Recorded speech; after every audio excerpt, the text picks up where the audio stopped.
आपका स्वागत है। आज की प्रमुख खबर इस प्रकार से है। भोपाल प्रदेश में ओबीसी को प्रदेश में फिलहाल 14% आरक्षण ही दिया जाएगा।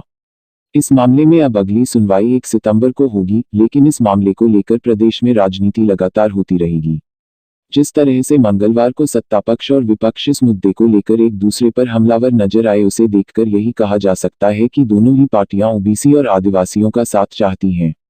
भोपाल, मध्य प्रदेश हाईकोर्ट में ओबीसी को 27% आरक्षण दिए जाने के मामले में मंगलवार को सुनवाई हुई, जिसमें कोर्ट ने यह साफ कर दिया है कि प्रदेश में ओबीसी को प्रदेश में फिलहाल 14% आरक्षण ही दिया जाएगा। इस मामले में अब अगली सुनवाई 1 सितंबर को होगी। दूसरी तरफ इस मामले में प्रदेश में राजनीति भी जमकर हो रही है। आरक्षण पर सत्तापक्ष और विपक्ष आमने सामने है।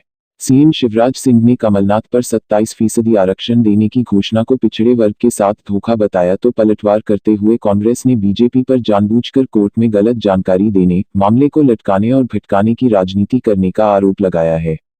चाहती हैं। भोपाल, मध्य प्रदेश हाईकोर्ट में ओबीसी को 27% आरक्षण दिए जाने के मामले में मंगलवार को सुनवाई हुई, जिसमें कोर्ट ने यह साफ कर दिया है कि प्रदेश में ओबीसी को प्रदेश में फिलहाल 14% आरक्षण ही दिया जाएगा। इस मामले में अब अगली सुनवाई 1 सितंबर को होगी।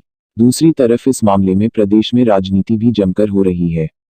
आरक्षण पर सत्तापक्ष और विपक्ष आमने सामने है।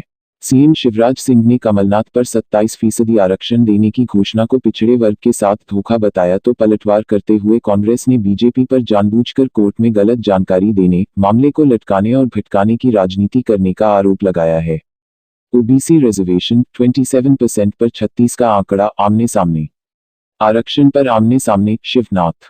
ओबीसी को 27% आरक्षण फिलहाल नहीं मिलेगा। कोर्ट ने भले ही फिलहाल 14% आरक्षण बरकरार रखने की बात कही हो, लेकिन प्रदेश की बीजेपी सरकार और कांग्रेस को इस मामले पर राजनीति करने की पूरी छूट मिल गई है।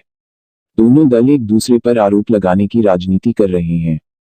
प्रदेश विधानसभा सत्र के स्थगित होने से पहले ओबीसी आरक्षण के मुद्दे पर सदन में जमकर हंगामा हुआ। कांग्रेस ने सरकार पर गंभीर आरोप लगाते हुए कहा कि सरकार ओबीसी, महंगाई, आदिवासी जैसे किसी भी मुद्दे पर बात करने को तैयार नहीं है। हमारे स्थगन आदेश को ठुकरा दिया जाता है और उल्टा हम पर ही सदन न चलने देने का आरोप लगाकर सदन को अनिश्चित काल के लिए स्थगित कर दिया जाता है। नेता प्रतिपक्ष कमलनाथ ने सरकार पर मुद्दों पर बातचीत से भागने और ओबीसी आरक्षण के मुद्दे पर कोर्ट को गलत जानकारी देने का आरोप भी लगाया। ओबीसी रिजर्वेशन 27% पर 36 का आंकड़ा आमने सामने। कांग्रेस ने पिछड़े वर्ग को धोखा दिया। शिवराज। कांग्रेस के हंगामे को देखते हुए जवाब देने का जिम्मा खुद सीएम शिवराज सिंह ने उठाया। उन्होंने कांग्रेस और कमलनाथ को पिछड़ा वर्ग की पीठ में खंजर भोंकने वाला बताया। शिवराज ने ओबीसी को 27% आरक्षण देने की घोषणा को कांग्रेस का धोखा बताया। उन्होंने पूछा कि घोषणा करने के बाद से जब तक कमलनाथ की सरकार थी उन्होंने क्या किया, क्यों उन्होंने ऐसा आदेश जारी किया जिसे कोर्ट में चुनौती दी जा सके। उन्होंने कांग्रेस पर भ्रम फैलाने और धोखे की राजनीति करने का भी आरोप लगाया। ओबीसी रिजर्वेशन 27% पर 36 का आंकड़ा आमने सामने। हंगामे की भेंट चढ़ा मॉनसून सत्र। प्रदेश विधानसभा का मॉनसून सत्र 4 दिन के लिए बुलाया गया था, लेकिन हंगामे की भेंट चढ़ा यह सत्र महज कुछ ही घंटे बाद अनिश्चितकाल के लिए स्थगित कर दिया गया। इस दौरान पहले दिन सोमवार को जहां कांग्रेस ने आदिवासी दिवस पर अवकाश घोषित किए जाने की मांग करते हुए जमकर हंगामा किया, वहीं मंगलवार को कांग्रेस का कहना है सरकार को पिछड़ा वर्ग को 27% आरक्षण देने का फैसला करना चाहिए और कोर्ट में मजबूती के साथ अपना पक्ष रखना चाहिए। विधानसभा की कार्रवाई शुरू होते ही विपक्ष के विधायक दलित विरोधी सरकार और ओबीसी आरक्षण 27% करो के नारे वाले एप्रिन पहनकर विधानसभा में पहुंचे और हंगामा करने लगे। कांग्रेस की मांग थी कि सरकार उसके 2 स्थगन आदेश को स्वीकार करे और अहम मुद्दों पर चर्चा कराए। इस दौरान सरकार के एक भी स्थगन प्रस्ताव ने मामले से उत्तेजित कांग्रेस विधायक सदन में हंगामा करते रहे, जिसके बाद स्पीकर ने सदन को अनिश्चितकाल के लिए स्थगित कर दिया। ओबीसी रिजर्वेशन 27% पर 36 का आंकड़ा आमने सामने।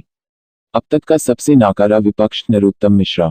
मॉनसून सत्र के अपनी तय अवधि से पहले खत्म हो जाने, सदन में लगातार हंगामा करने और सदन न चलने देने के लिए संसदीय कार्यमंत्री नरोत्तम मिश्रा ने कांग्रेस को ही जिम्मेदार ठहराया है। उन्होंने कमलनाथ को विधानसभा की कार्यवाही की जानकारी न होने और चर्चा से भागने वाला नेता करार दिया। नरोत्तम ने कांग्रेस को अब तक का सबसे नकारा और आक्रमणीय विपक्ष बताया। उन्होंने पूर्व सीएम कमलनाथ पर सदन की कार्यवाही की जानकारी न होने का भी आरोप लगाया। ओबीसी रिजर्वेशन 27% पर 36 का आंकड़ा आमने सामने। यह है पूरा मामला। दरअसल कांग्रेस ने विधानसभा चुनाव 2018 में अपने वचन पत्र में ओबीसी के लिए आरक्षण 14% से बढ़ाकर 27% करने का वचन दिया था।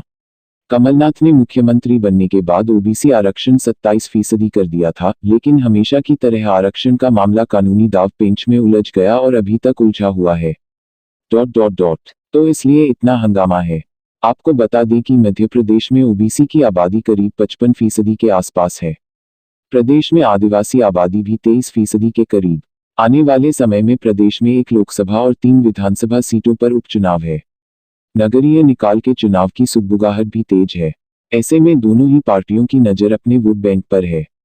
बीजेपी और कांग्रेस दोनों ही ओबीसी और आदिवासी वोटों को अपने पाले में रखने की जुगत भिड़ा रहे हैं।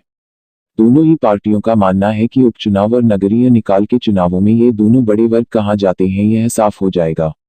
जिस भी पार्टी को इनका समर्थन मिला उसके लिए 2023 की तस्वीर भी काफी हद तक साफ हो जाएगी। ये सरकार नहीं चलेगी। ओबीसी आरक्षण देना होगा। 27%